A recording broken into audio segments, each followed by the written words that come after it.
Hi, Sean. Welcome to the global conversation. Thanks, Tuffy. Good to be here. Well, I think we often see each other in person, and I think we don't regularly have video calls. So this is kind of a innovation for us to do a little bit of a virtual conversation. It's true. I think the Glad last to be time I here. saw you, uh, Eric Clapton was involved. I don't know if we can talk about that, but Yeah, sure. That was great, wasn't it? Boy, that that was was a special night. Yeah. He was doing a concert for Palestine, and there were only 200 or 300 of us in the Gramercy Theater there. That was quite a treat. You know what's unreal is he's 80 and he He's looks 80. so spry. I mean, it was unbelievable. He looked great. He looked like you, nice and thin and healthy, and the music was amazing. I had never seen him in concert, so it was a huge treat for me. And what a concert, boy! And his whole band. Wow, that was really something. It's something, It's like amidst it all, there's always these interesting kind of experiences. Well, Sean, I'm glad we're able to do this conversation. I think we're going to touch on a lot of different things, from the situation in the Middle East, kind of what you've been doing, kind of at Anera, and this kind of broader strokes, because I think we've been crisscrossing paths for a while and have been, I guess, colleagues and partners and now friends. So just kind of at the outset, Sean, what's the quick one line, 2 lines on who Sean Carroll is? Ah, there was a line I saw once. I'm forgetting who it is.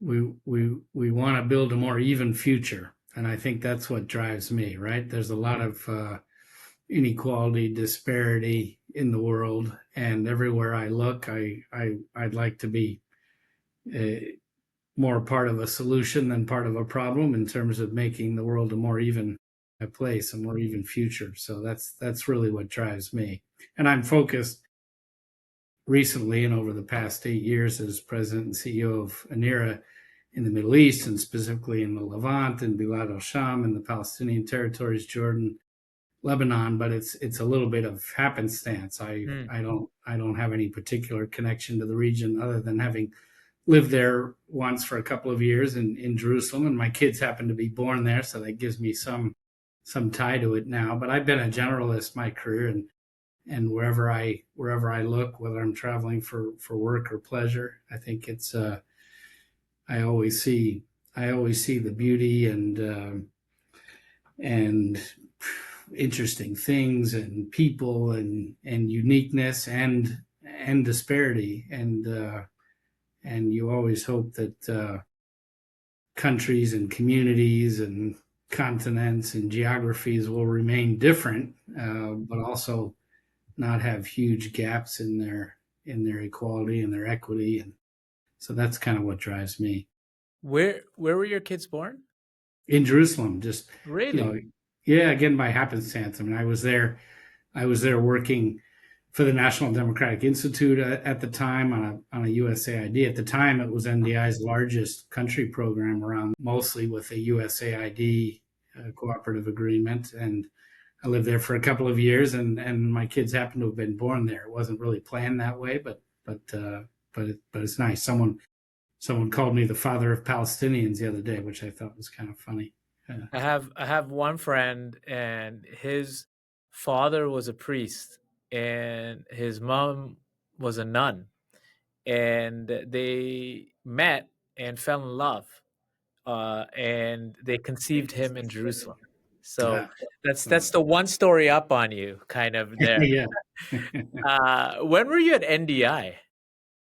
I was there for 13 years from 1986, right after it started. I think I was an intern, so I wasn't even when I started. I was an intern. I wasn't a full employee, but I think there were only 5 or 6 full employees when I started, and I was started with another guy as an intern at the same time. I was there as an intern so many years they made me senior intern. I think I'm the only person I've ever known in my career with the title senior intern, because I was still in college, and I was working full time at NDI and going to school part time. And but I kept staying as an intern until finally I said, "Hey, can I be made a program assistant?" And Brian Atwood, who was the president at the time, said, "Have you graduated from college yet?" And I said, "No, but I'm almost there." And he said, "Okay, I'll make you a program assistant." I worked there 13 years in a variety of jobs. I actually left a couple of times and then came back and never really left. And that was a great job.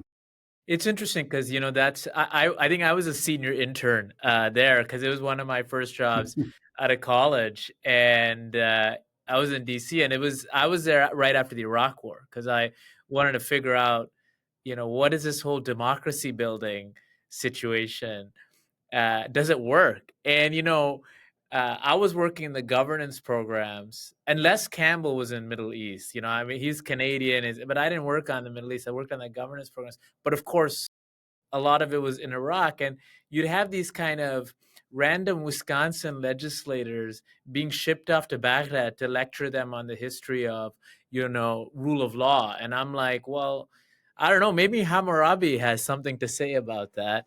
Uh, I don't know. What did you think of your You time at know, NDI? I mean, a lot of good I people there. think the sector is definitely under a lot of pressure now, and it does seem kind of crazy to think, oh, an American based organization with mostly American staff would go around the world and talk to people about how to have a stronger democracy when ours is under threat. But one of the great things that NDI did consistently from the beginning and always was a recognition that no one country can teach another country or even offer up as anywhere near a full complement of tools their own experience and their own system. And so NDI often had, you mentioned Les Campbell, who was the Middle East director and had been in politics in Canada. And actually, NDI had a lot of people who came out of politics in Canada, partly because it was a parliamentary system, and most of the countries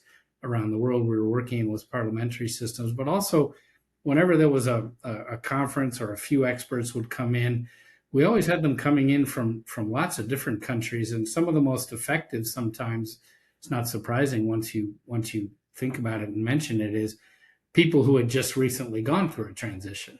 And often the people in the political parties or the legislatures or the civil society organizations or the governments that were trying to foster greater democracy and governance and transparency and civic involvement in the country under transition would look more to them, right? They'd say, "Oh, it's great that we have someone from the United States or from Canada or from France, but I'm really interested in hearing the delegates from South Africa or from Taiwan or from Chile, right? Because their transition is more recent." And so I thought they did that very well, and I think that's a good recipe for any kind of experience sharing, technical assistance based work, right? If you think you can only provide from one experience, that's not. I mean, the only thing is, I think after the Iraq War, I saw kind of, if you go into the 90s, and where the Michael Ignatieffs and all of these guys, they had the philosophy, out there about democratization, Beacon on the Hill. Obviously, the NDI, IRI, and NED stuff was started in the 80s. I mean, if people don't know some of that history, the National Endowment for Healing under Reagan, but towards the end of the Cold War, and so really took its life in the 90s when we're post Cold War, and it's really about building all these countries, many countries becoming independent for the first time, the former Soviet states, the former kind of Eastern Bloc. So there's a lot of kind of optimism, and people then going out in the world, and people hungry for that kind of absorption. But then 2003 kind of gets this conflated into this military adventure and war on terror, and it's kind of like, what are we doing? Are we democratizing, or are we kind of reinforcing this, now became a 20-year war? I found those lines got blurred quite a bit when, I guess, when I was there, which was after you. Yeah, I think that's right, and I think that's something that we're still not fully learning the lesson of, right? Vietnam and Iraq and Afghanistan, and I think on the one hand, it's nice to think that a foreign military, while waging a war or going after terrorists, would try to connect with the community and have people who speak the language and sit down with village leaders. And but when that becomes the mission, and particularly if the humanitarian and development actors get pushed out, I think that's recipe for trouble.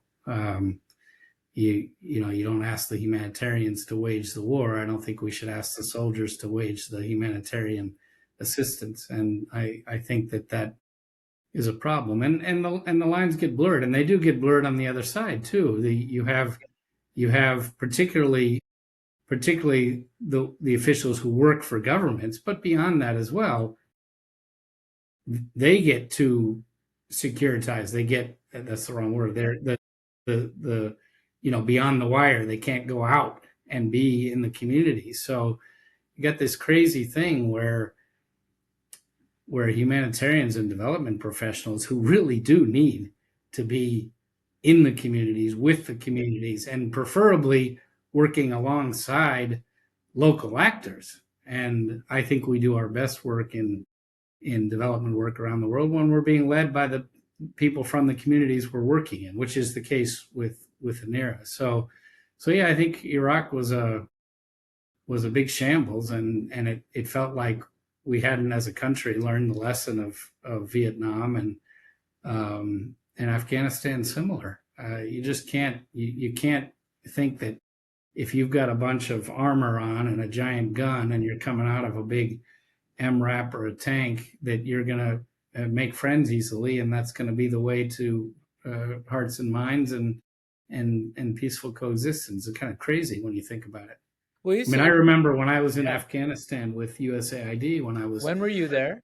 I was there, I was a political appointee in the Obama administration. I was chief of staff at USAID and then COO. And I was out in Afghanistan with the administrator, with Raj Shah. And I remember we were at a forward operating base outside of Kabul, and they gave us some training on how to sit in these MRAPs, these highly armored or personnel carriers that kind of look like tanks. And they showed us how to wear the equipment and how to sit inside them. And they said, this is for tomorrow's site visit. So the next morning we get in with our helmets and our flak jackets, um, and we go down the hill a few meters and we turn right. And as soon as we turn right, there are lots of people. There are cars and people milling around. And I think I guessed, or I asked someone, what is this? And the suggestion was it was a wedding, or I thought it was a wedding. I thought, oh, that's nice, wedding here. And oh gosh, but kind of a problem getting through here to go to our site visit. And then the soldiers were yelling at people to get out of the way. And I'm thinking, oh my goodness, we're ruining this wedding. And then no, that turns out that was the site visit. We went about 100 meters, maybe 200 meters, fully armored and in this thing to go and see a pomegranate plantation. And we get out and there are U.S. soldiers, snipers up on the roof, protecting us. And we're milling around talking to pomegranate farmers, looking like we're soldiers ourselves. And I remember one of my colleagues said afterwards, said, after asking lots of data, how much did you grow last year? Are you making money? Did our support help, et cetera? Someone said, I have this image that we showed up offering help, the equivalent of a year's revenue in the amount of aid we're handing out. And the guy answers the door and we're pointing a gun at him with a check equivalent to a year's revenue. And thinking, yeah, the guy probably took it and said, this is nice, but what a bunch of assholes. I mean, it's just completely incongruous. Well, it's interesting because that raises, like, I mean, I had a similar experience on a trip in 2008 in Afghanistan. I had so many. I remember when I went there were so many people working there, right? And Kabul was this big party, right? Like, and there are friends of mine who've met there, got married. They have huge friend circles, and they really like reflect on that time in Kabul as this great time in their lives. And obviously, there was tragedy for a lot of them as well. But it was also a big party. There was It's this a big place, party. They're living in a cocoon. They're on they're right? on a they're on a base. They don't leave. When I was there, we went to visit the parliament, which again was a few meters away. It wasn't even a kilometer away. It was a half kilometer away. And it was a big deal. The convoy all armored up. And I remember we're leaving the base, the embassy compound was kind of like a base. And right outside the wall is this huge, very unusual looking building, all blue. It was all blue glass or something. And you could even see the top of it from inside the compound. And I said to colleagues that were all living there, "What is that building?" No clue, no idea what that building Did was. you ever go to Gandamak Lodge? No, That okay, that was like this guy Peter. He had interviewed Bin Laden with like Peter. There's these three Peters. Peter Bergen, if you know, you know uh, Peter, yeah, who's written obviously those books, and I think you know him probably from different things. Peter Arnett, they went and interviewed Bin Laden there in the mid '90s, one of the first or only kind of on camera interviews in the early days. And then he stayed there and married an Afghan woman. He was actually detained after the Taliban were there, and then he was released.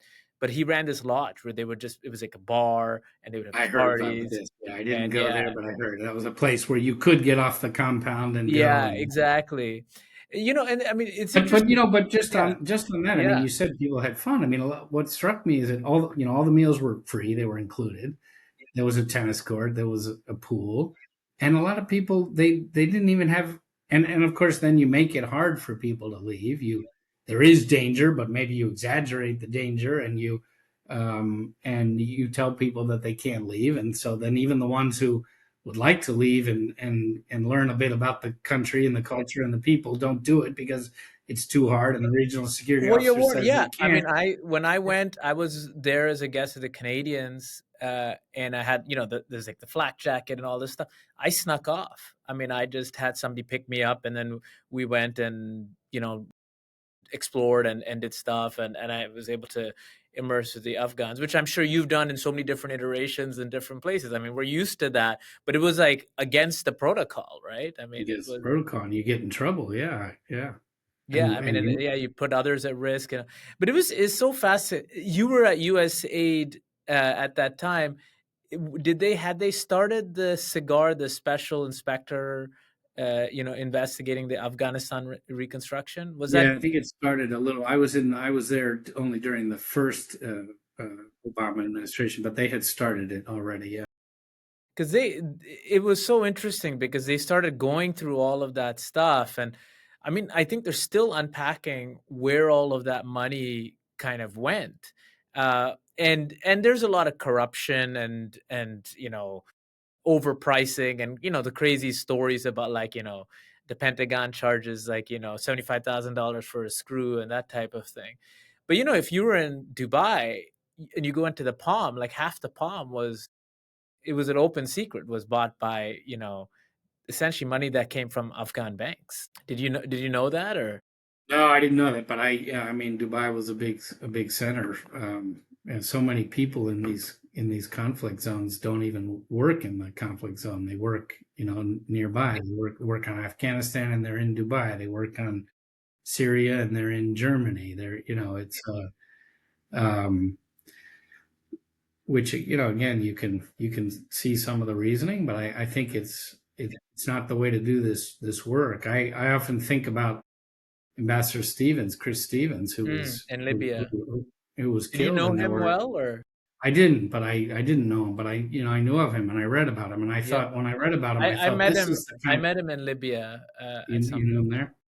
And he's the kind of diplomat you want, right? He's somebody who he learns the languages, he spends time with people, and he was criticized, and the State Department was criticized, and Secretary Clinton faced hours and hours of harsh hearings and trying to put the blame on for him getting killed. And I think of course, you don't want your diplomats killed. Of course, you want to try to protect them, but you also want diplomats and development workers that want to get out and meet people. And so there's a dissonance, a tension there that I think needs to be addressed. I mean, the U.S. is our security protocols tend to be much more stringent than other countries.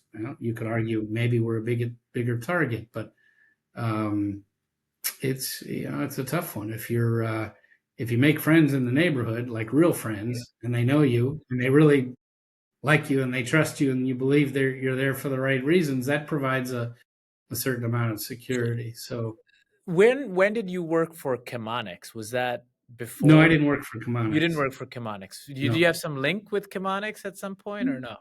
no, Okay, interesting. faulty AI research. No, I think there was some email. I feel like did you ever take did you ever take a trip out to Dubai when you were at USAID? I did, yeah. I mean, I think probably just stopovers though on the way to Afghanistan or Pakistan. I don't think I did any meetings in Dubai that were for USAID. I did after that. I did after that. Maybe there was something when we first met. Maybe there was something you thought I was You looking know at. I think what? we Because there was some other Sean Carroll who was at Creative, and I was just always an email. creative.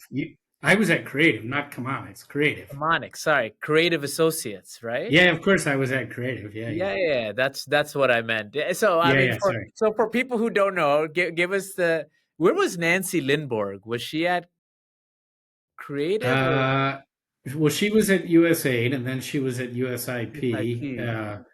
I don't know. She wasn't at Creative, Okay, or at so least not tell when I was there. so people who are watching this, I mean, obviously we're just now talking to each other, but I guess there's going to be people hopefully that see some of this conversation. What is Creative? What is Chemonics? What are those institutions? Well, they're two of the larger organizations that implement mostly U.S. Government funding. Monix a bit bigger than Creative, but Creative big. I worked there when I came out of the Obama administration. I worked there for about 4 years. I started and ran the Creative Development Lab. You know, these organizations are what are referred to as sometimes uh, in a pejorative way as Beltway bandits. Particularly the ones that really do rely exclusively or almost exclusively on U.S. government contracts and cooperative agreements, and and they're the ones that got hit the hardest when funding was cut by the Trump administration, when USAID was abolished.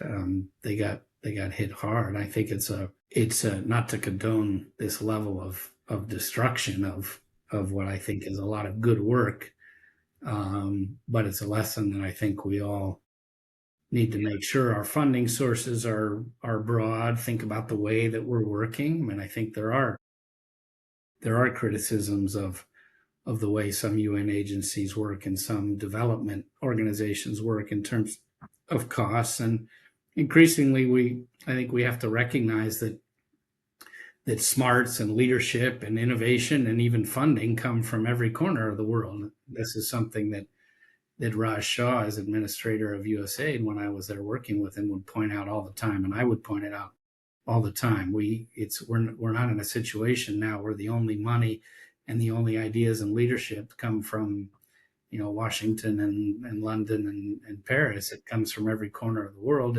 and the more relevant expertise, the expertise that knows exactly what the problem is and probably what the solution is, will tend to be people that are in the communities that are addressing the challenges and the desires to meet aspirations, to make reforms, and so it makes sense for our work, for our outcomes. Strategically, it makes sense to have our staff be local, but it also makes sense economically. And at some point, you would hope that salaries even out around the world, and so wherever you're from and wherever you're working, your salaries. But right now, that's not the case, and so generally, uh, countries that are in transition, that are less developed, have lower salaries, and it makes economic sense as well. Particularly if you're paying not just U.S. salaries for people living abroad, but you're paying for cars and education and housing. And we went away from that at Anera some years ago. It just doesn't really make sense when you can get good talent locally. Why would you pay the huge amount of funds it costs to send people abroad? Yeah, it's interesting, right? Like when you have an organization, it's good people working on good ideas, doing good things. It's kind of you don't want to disrupt that, but it might shield from a broader contextual frame of wait, we become. And 20 years of the Iraq war and the funding, 2-3 trillion dollars of money going out there. I mean, most of these organizations, when we talk about creative, but also Save the Children, Oxfam, 70-80% of the budget was government. And then I was thinking these guys were the civil society. And then you're like thinking about the UN agencies, and then obviously Save. Most of them aren't local, so they're subcontracting.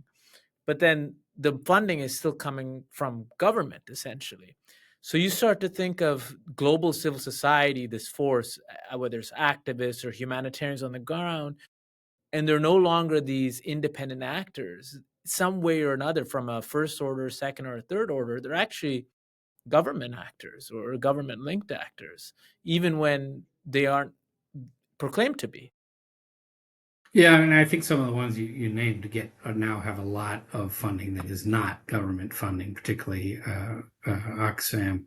I think some of the larger international federations have diversified their funding more, and they're not solely reliant on on U.S. government funding. Even I mean, obviously, Save and Oxfam are international, but even if you're just talking about Save U.S. or Oxfam U.S. or Care U.S., they get a government funding, but not entirely reliant on it. Whereas some of these others that built themselves up really focused on getting government contracts, and their diversity is more, maybe they don't get only USA, they get state, or they get Department of Defense, or they get, right. But it's and I think, look, for a long time we've seen that official development assistance was trending down. Governments are saying we don't want to carry all the burden. It's certainly what the Trump administration has said, but it's not alone. And there's a lot of money out there, and there's a lot of private money out there. I was at Clinton Global Initiative again this year with your brother, actually, and the Clintons had a smart idea years ago, saying, "Look, if we're going to really address some of the world's toughest problems, everyone's got to get involved, and companies and wealthy individuals have to be called upon for their money and also for their expertise." And so I think there's obviously been a recognition and a trend for a long time that no one should expect governments to be the only provider of support for international humanitarian and development work. And the people who didn't get that message are paying the price now, I think. So, I mean, if you take civil society, then do you think it just alternates between having, it's called third sector, right? So you have, public sector, private, and you get this third sector. Then obviously you have like religion, and maybe media gets called a sector. But here you have the third sector, but does it just alternate between being co-opted by the public sector, the private sector? You know, is there an independence? Is that just like a dream that doesn't really work? Yeah, it's a good question. I mean, I think if you obviously funding diversification helps with that as well. You're not beholden to any one funder or any one type of funder. I think that's really important. I think also the important thing is that we should always be asking ourselves, what are the appropriate roles for each sector, and try to keep the appropriate role. There are a lot of things that civil society does. There are a lot of things that organizations like Anera do in countries where there isn't adequate governance, or there's a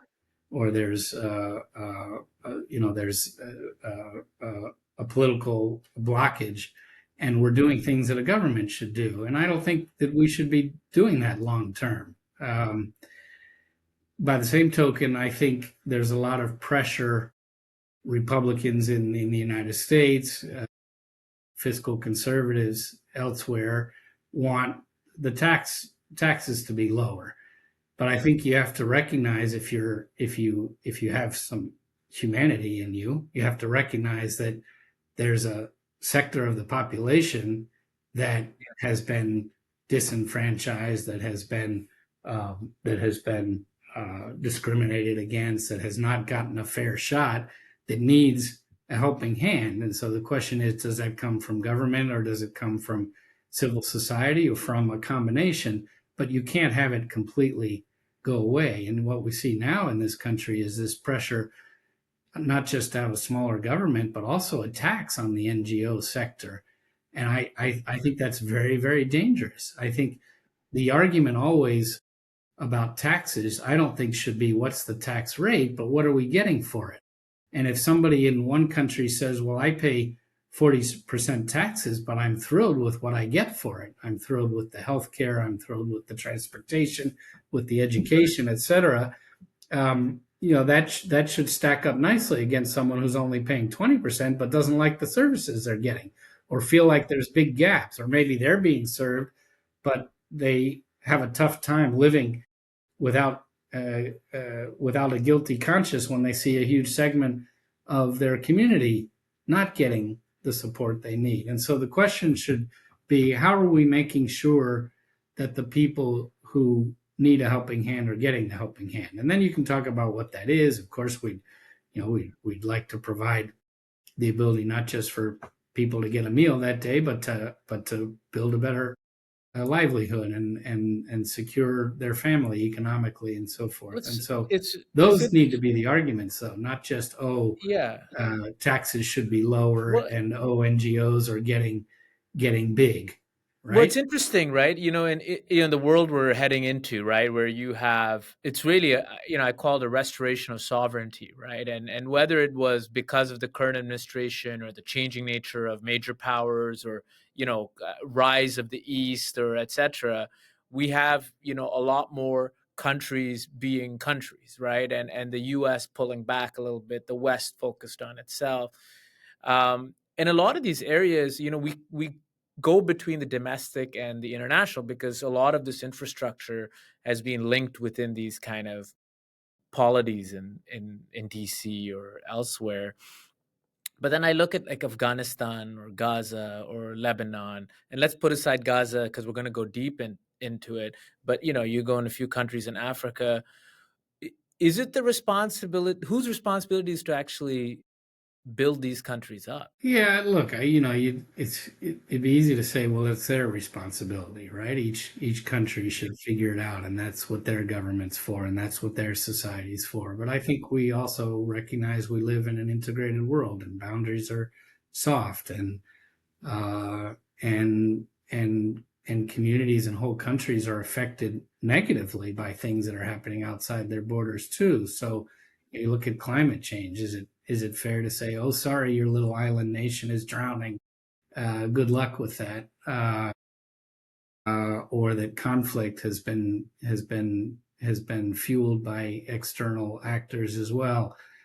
And I think the vast majority of people around the world, there's certainly people that are apathetic and some people who are evil, but the majority of people don't want to see their fellow humans suffering, and if they can help, they want to help. And so I think we do all have a responsibility to do what we can, whether it's in our own neighborhood or our own country or another country. It's all the But work. if you push that thing when you say we and it comes to the US, essentially it becomes a US plus West becomes kind of a global hegemonic Yeah, benevolence. no, but when I say we, I mean we globally. I mean we. So a lot there's this whole nexus of like there's the humanitarian side and the needs and whether it's going to be like floods and hurricanes or earthquakes or conflict and you got to just get in and help people and there's this human impulse, human solidarity and but then what about that whole transition from, let's say, a lower income to a middle income or becoming a stable country? Is that also there in your mind? Or because I'm looking at the next 10, 15 years, I'm like, who takes a lot of the countries to the next level? Is it this global apparatus that's kind of amorphously developed, or is it the countries themselves have to just now start figuring this out? No, I think it has to be a combination, right? Again, I think we have to recognize that ideas and innovation, leadership, and money comes from every corner. So any country, even if it's considered a less developed or more pejorative terms, and they're struggling, they don't have money, they're in conflict, they've got a bad government.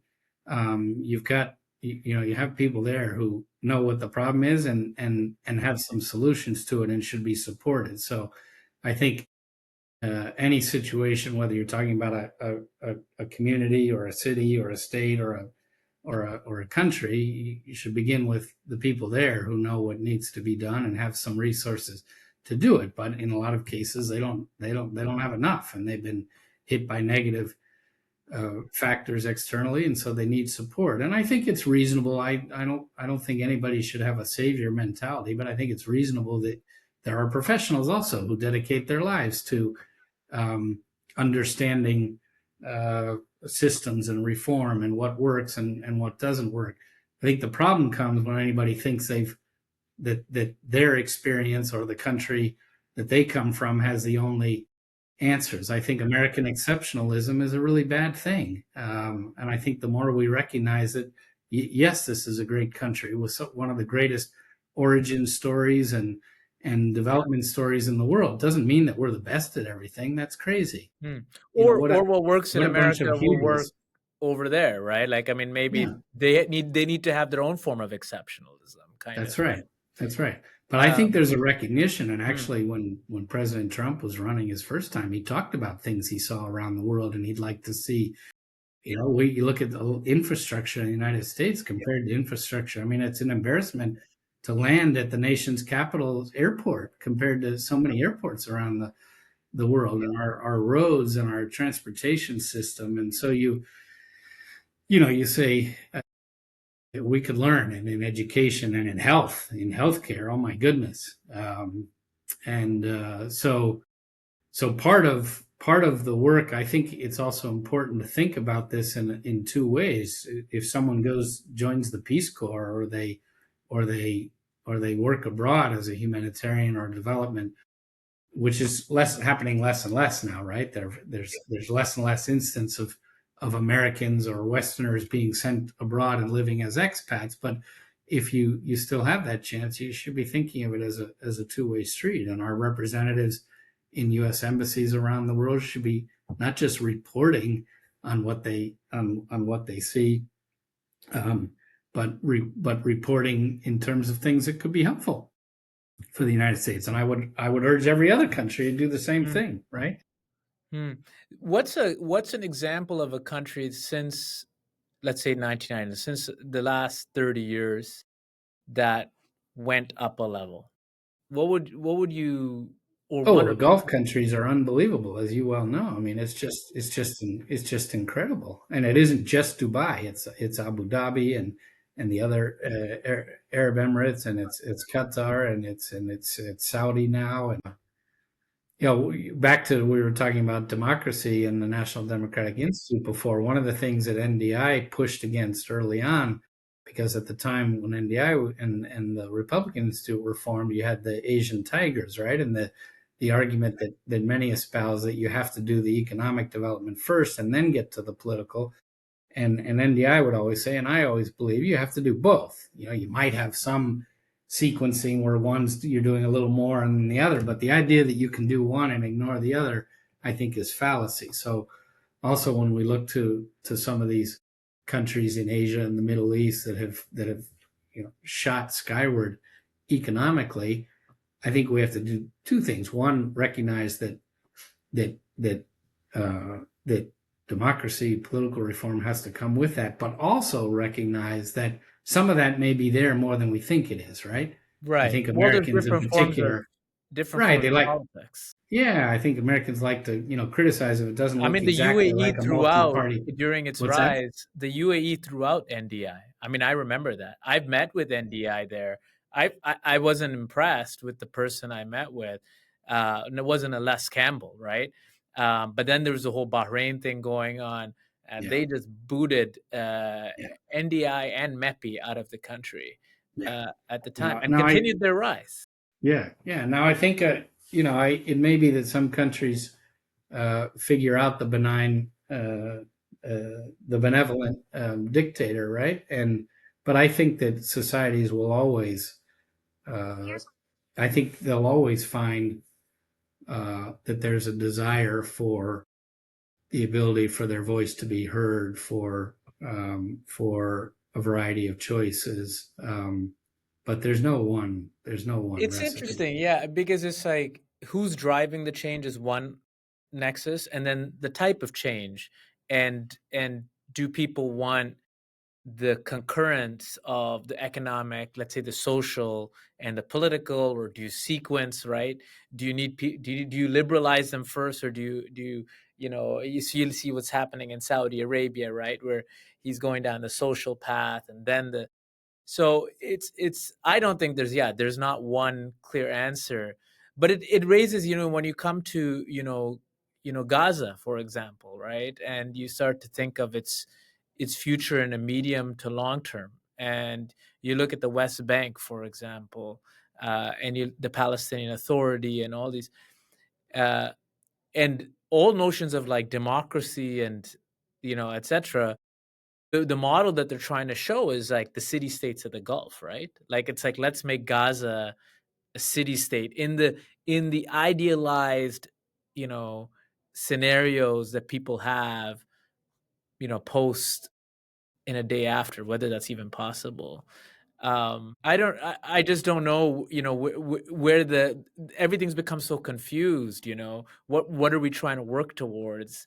Uh, I don't know if you've Well, thought.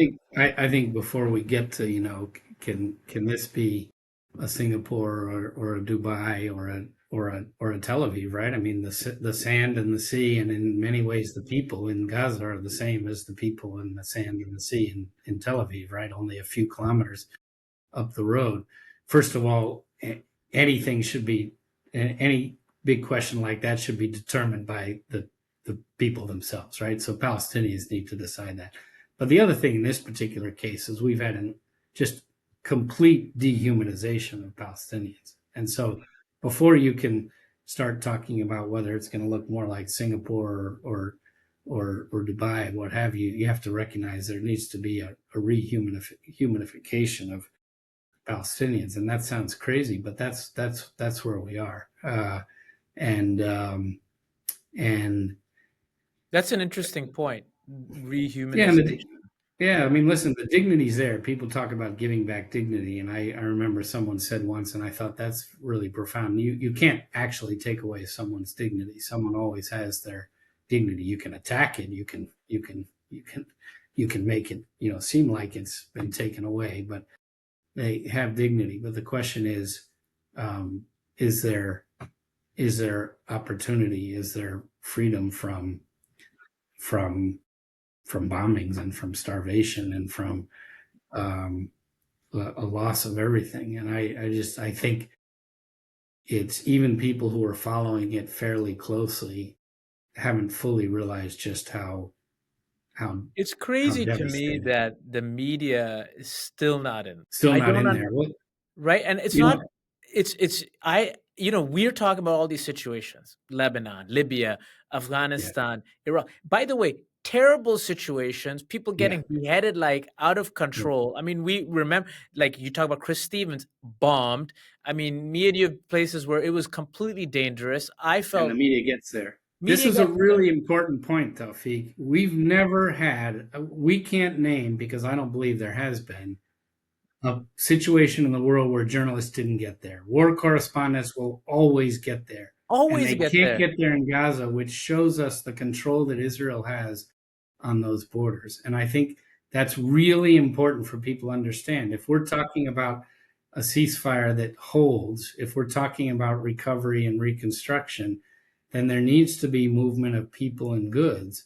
And after the 2014 war, which at the time was huge and devastating, but pales in comparison to what Gaza has faced over the last 2 years, the Gaza reconstruction mechanism that was set up and administered by Israel and Egypt prevented enough aid going in. And so pledges were made after that war to rebuild, and only about 20 or 25% of the pledges came through in the end. Only two of the countries pledging funding fully met their pledge. And it wasn't because they were all scufflaws who were lying about how much money they wanted to provide, but it was because it was too hard to Well, get it in. Well, it's like that point of rehumanization you made is so important. To me, it's diametric when I hear you say that, because it's really the starting point of everything, right? Because it's what is actually the scale of what has happened, but then who are the people that are there, and then the fact that we can see their aspirations beyond, even I'm sure the people going back to the rubble are thinking, I'm going to start a business. You see a young kid. I mean, you've spent time there. There's a lot of precociousness, even amidst the despair. And you go to the coast, you could, whether people want to have that dream today, they could see a dream of having something, but that starts with exposure, and you can't have rehumanization without exposure. And I'm still shocked, and I feel when you said the borders controlled, I wonder, I haven't seen any media organizations boycott the whole conflict and boycott the country. I feel like there's something else going on with terms of power that we've underestimated. Yeah, I know that some journalists said that they didn't want to cover, or their outlet shouldn't cover until they're allowed to go in. That makes some sense. It no, it really is astonishing, and we have had good reporting from Palestinians in Gaza. Now, I think it's reasonable to ask, maybe not all of them are really impartial. That's reasonable to ask, but I've seen a lot of reporting from Palestinians in Gaza, and I can tell you that from what I know, and I went twice during the war, and I've been to Gaza 15 or 20 times in my life. It's pretty accurate reporting. I think they're in a lot of the narrative, there are exaggerations and absolutes, right? The Israelis saying there's no humanitarian problem for a long time. They said there's no famine, there's no starvation. Everything that needs to get in is getting in. That's BS. You also have people saying nothing's getting in, and there were the first 2 weeks after October 7th, and uh, 11 weeks in March to May where nothing got in.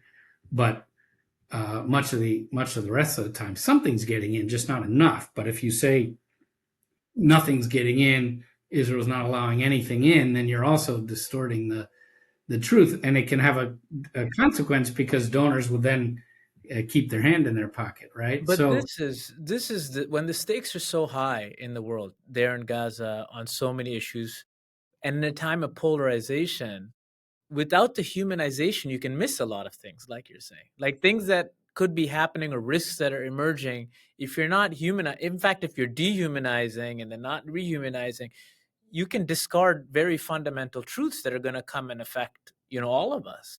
yeah, and there's a real challenge too, and that is that the atrocities, the crimes, the suffering, the killing, the maiming, the targeting, the deprivation are so severe and so widespread and have gone on for so long that nobody can take the time to explain it all to someone who needs to know it. And so how do you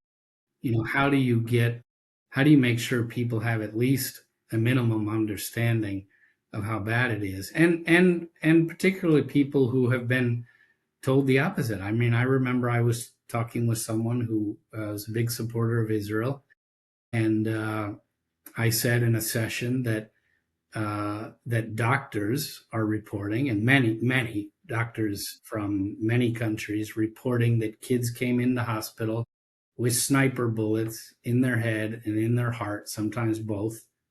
And some doctors saying they saw it over and over and over again. And so after that session, someone came up to me and said, the IDF is the most moral military in the world, and they don't shoot children. And I had to say, I'm sorry, but this isn't my reporting. This is what's happening. And I asked him actually if he knew a doctor that I thought he might know, a Jewish doctor like him from New York. And he said, "Oh yeah, I know him." And I said, "Well, he's one of the ones that's reported on it. He's seen it. He's spent months, I think, total on several visits in Gaza during the war, and been to Gaza many times before the war. And he's one of the so people need to get beyond what they've been told and recognize, and But that's a real challenge. that's the thing, Sean. I mean, it comes to, Gaza, obviously acutely we're talking, but it comes to a lot of other things, AI, energy, the climate. There's so many things where there's externalities, where this becomes, relevant. And with the media, I think going back to what you have more content than ever before, right? We've seen so many videos. You go on social media, you can't hide anything. But having these kind of objective arbiters, I actually think it's even more important than ever. And it brings me back to like that civil society who's independent and having independent, objective media that goes for the truth, that creates this, neutrality of humanization. Um, yeah, it seems like that's a big issue right now, for Yeah. all of us.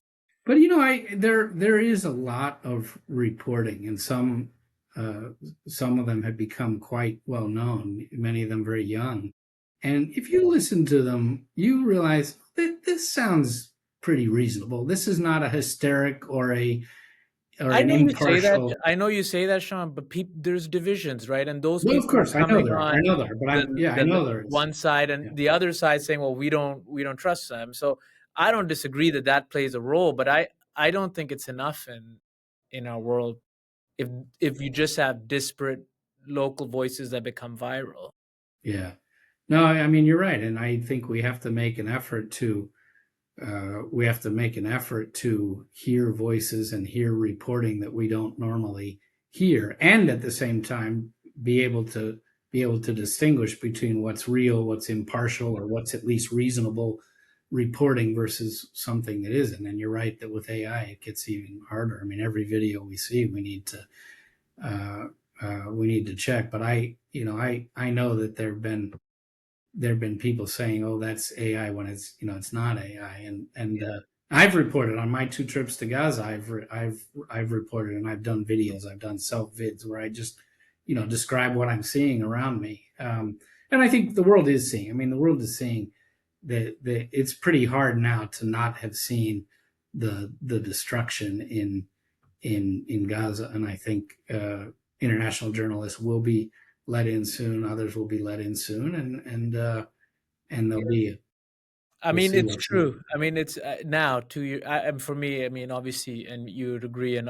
everybody else is too late, right? And it's never too late, but uh, I look at what are the next crises. I think about even in America, uh, in the opioid, epidemic that just went unnoticed in many ways until it was too late, and American life expectancy declined 3 years in a row for and entire. If you go to those communities, they're just like it's like war zones. You feel like the way they've just been scarred and decimated, and what's happening right now with the corporatization of power and energy and some of these communities, their water is going away. I think we're entering this new, and who's in the media is owned by the same kind of interests, and so I fear we're going to have in a way, not a Gaza like situation, but in a more kind of banal kind of, we won't be able to see it.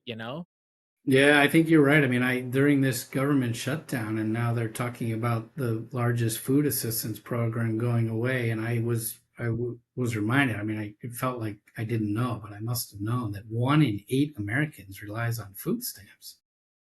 And so we can talk about what a great country this is, and it's still the richest country in the world, and one in 8 of our citizens is relying on food stamps. It's a crazy system, and then you start to think like, is the reason the prices of food are high is to make sure that people receive food stamps to get them, and then you realize that Walmart may not be profitable if it wasn't receiving food. You start going down that rabbit hole. You start to see that there's a whole system wanting to keep people in a certain place that funds an economic set of incentives. So before going, I think we can go in a lot of Yeah, directions. let me just say something on this. On You mentioned corporate. I think in all these debates, and I'm seeing it very intensely on who should provide aid in Gaza, but it's a broader question, right? The UN agencies, are they too expensive? Are they too bloated? NGOs, are they, you get these crazy arguments from Elon Musk that NGOs have no governance and no accountability and no transparency. Just ridiculous. We all have to have boards, and we report IRS 990 forms, and we get audited, and that has to all be on the. And you see some people saying, well, let's just favor the faith-based organizations. Let's just give it to the Christian.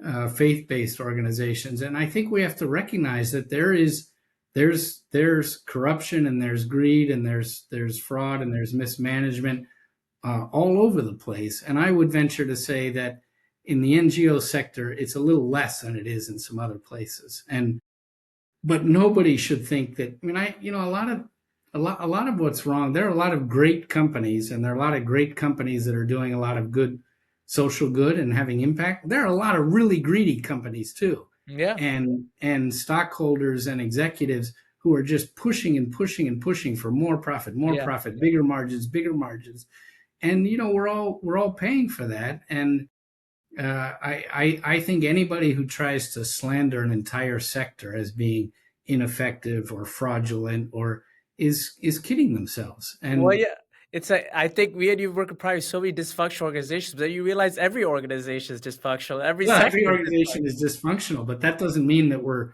thieves and we're fraudulent. I mean, I can tell you, I've worked mostly in the NGO sector. I've worked in government as we've discussed too.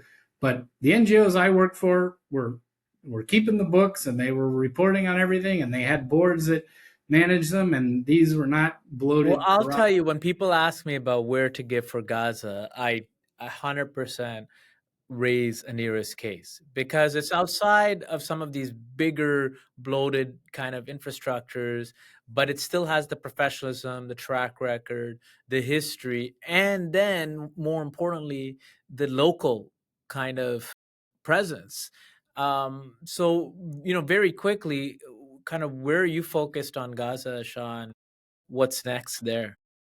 Well, we're focused on Gaza, and the emergency humanitarian relief is going to have to continue for a long time, unfortunately. We're also focused on the West Bank. Well, we haven't mentioned West Bank, and this happens often. People are talking about Gaza, and they're talking about the West Bank and the rampages and the impunity of the settlers in the West Bank. I mean, they're just the number of Palestinians killed in the West Bank is far above what it's been in prior years. You have kids being killed every other day. I think it's an average of a kid killed every other day over the past 2 years in the West Bank, and people having their cars and their olive trees and their land and their buildings torched, and people being pushed out. And if you live in Hebron, you're a Palestinian, you're afraid to leave your house because if you leave your house, settlers will come in and occupy it. um, the war, there's a ceasefire in Gaza, but there isn't one in the West Bank now. We're focused on the humanitarian response. We're providing meals and blankets and hygiene kits to displaced people in the West Bank as well. And we're hoping that we will be able to go to recovery and reconstruction in Gaza. Because I can tell you that the vast majority of people just want to figure out how to provide. President Biden and his team used to talk about, and I always appreciated the sentiment, but I don't think the actions meant the match the ideals. But the idea that you need to have equal measures of dignity and justice and freedom and prosperity and security for Palestinians and Israelis. And when people say, "Oh, we're going to give Palestinians their dignity back in exchange for security for Israelis," no, you're completely missing it. The security problem is actually more on the Palestinian side now than it is on the. But everyone needs security and safety and opportunity and Well, freedom and justice. and that's where when I see I think we're at this moment where the reconstruction, the humanitarian relief you're doing, helping the displaced, but then getting the reconstruction materials. I actually think it's the time to say, how do we make Gaza Tel Aviv in the sense of saying this equal dignity, that they have just the same right to have that level of prosperity, not have 100 aid trucks or 150 aid trucks and say they have access to food. Access to food is not dignity. They should have access to prosperity at the same level of others. And I think even though we know that's a while from now or there's other issues, I think it should be the right for them to have the same expectation that they could build that prosperity. And they're not asking for hand. In fact, if you went, I'm sure if we had 10 Gazans today, they say, just give us the access, we'll build the prosperity. Just give us the access, and they'll say, "We'll take you. You want to get rid of armed resistance? Well, uh, give us a path to sovereignty. Give us a two-state. Give us give us some agency over our future. And that's what people really need to recognize. As long as there's an occupation, there will be resistance. And you can argue the characteristics of the occupation, how bad it is or not. You can argue resistance, but Israel has violently opposed nonviolent resistance as well. And so I think Palestinians How do we say, take advantage of this moment though, Sean? How do we well, we kind of take advantage of it by recognizing that, by humanizing Palestinians, which is not very hard, because Palestinians are pretty amazing, right? I mean, again, there's no community in the world, there's no people in the world that doesn't have bad guys and lazy guys and brilliant guys and gals. It's so, but the image of Palestinians around the world does not match the reality. I mean, the the current Palestinian Authority cabinet includes some amazing cabinet ministers from Gaza. The Minister of Justice, he's considered by many to be Palestine's best lawyer. He was Anera's lawyer, among many mm, other. what's his name? The minute uh, uh, uh, oh, you just It's escaped me. That's okay. no, Yeah, I'll get it. it'll come back. Um, oh gosh, I'll get it in a second. Majid Abu Ramadan, the Minister of Health, is being Hmm. discussed as the head of the technical secretariat. He's from Gaza. He used to be the mayor of Gaza City. He's Fatah. They will tell you, Palestinians and Palestinians from Gaza will tell you, um, just give us the opportunity, give us the agency, give us movement of goods and people, and allow us to govern ourselves. We'll take care of Hamas. We'll take care of uh, we'll build the society. And when you see them in action and you see who they are and what they've done, you realize that's absolutely right. So a couple of last questions, Sean. One, I mean, if we put a number on it, what are we talking about for Gaza? Is it 1 billion, 5 billion, ten No, they're billion? talking about 70 billion, and some people are saying that's not enough. Now, I can tell you that people talk about the resilience of Palestinians, in particular those in Gaza, and we've come to recognize they're getting a little tired of being called resilient. They'd rather just have a normal life, but they're resourceful and they're not giving up. And when I was there in December, before the ceasefire that we had in January, February, people were rebuilding some stuff. I mean, I saw a warehouse being built. I saw a sweet shop that opened up. I bought sweets in a sweet shop in Gaza and brought it to the team in Ramallah. They said, "Where did you get these wonderful sweets?" I said, "I bought them in Gaza." They said, "What?" I said, "Yeah." So give them just a little bit of a chance and they will rebuild. I went to Gaza many times before the war. I always felt safe there. Always. We don't have any, our security is our reputation. We don't wear flak jackets. We don't have security guards. We don't have armored vehicles, nothing. I always felt safe there because the vast majority of people there were just figuring out how to take care of their families and have a decent life.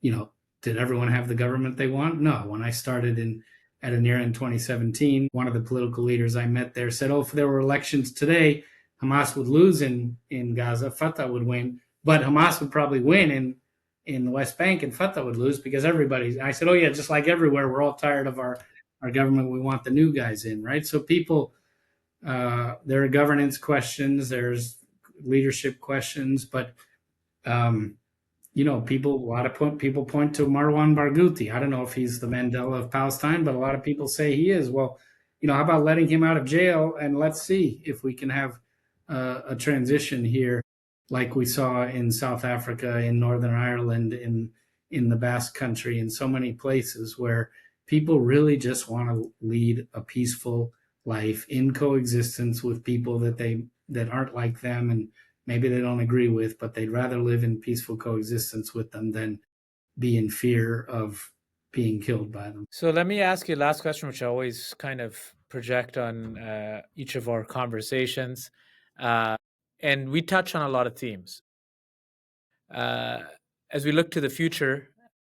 And I often ask towards 2040, so the year 2040, what do you see the state of conflict in the world, Sean? These humanitarian situations. Where are we about 15 years from now?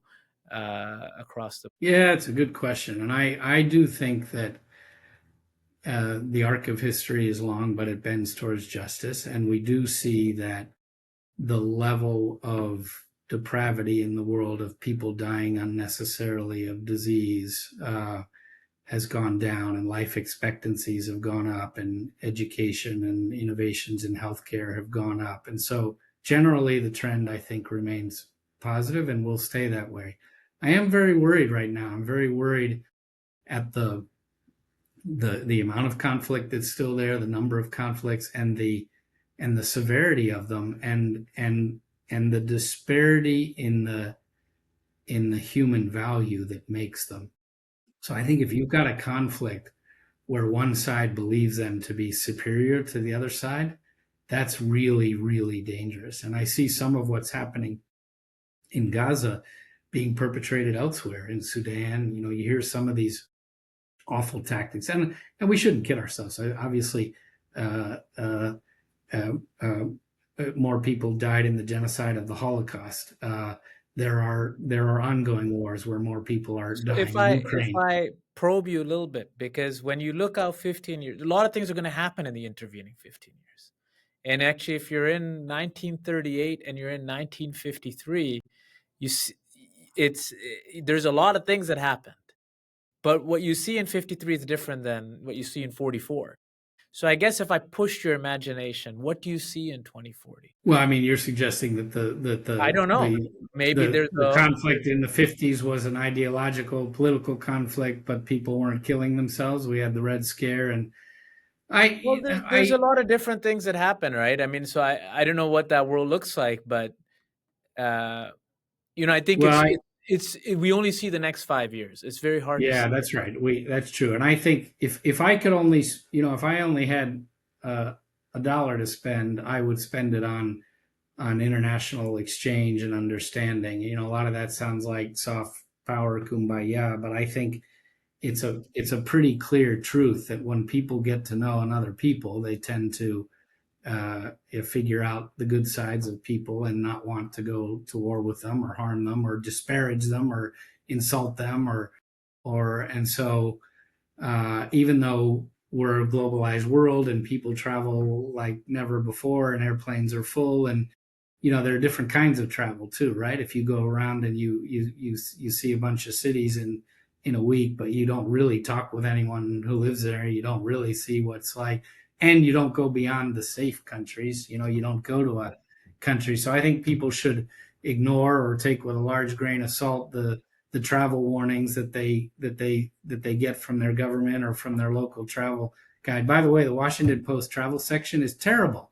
I wrote a letter to the editor saying every week I look at this thing and there are more negative articles than positive. How to avoid this scam, how to Yeah. not do. You're one of the My last goodness, people writing people. letters to the editor. This is Oh man, you're a vintage. yeah, I've gotten letters to the editor published on several, but that was one of my favorites. But people need to get out there. They need to get out there in the world. And Yes. we had a giant blind spot in American foreign policy on Gaza because we wouldn't let people go there. And we listened to the Israelis saying it's too dangerous to go there. I went there all the time with no security, no protection. So people need to get out there. They need to be like Ambassador Chris Stevens. They need to say, if I'm going to work on something in this community which is not mine, I need to be in that community and understand them. And they need to see that I'm, I'm, they need to know me and they need to know my motivations and if my motivations aren't good, they aren't pure,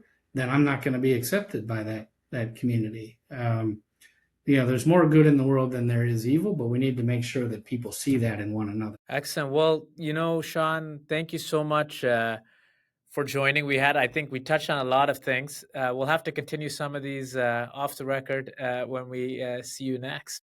Look forward to it. Thanks a lot, Taufeeq. Great conversation. It All went right. by quickly. Let's do It another did. hour. Exactly.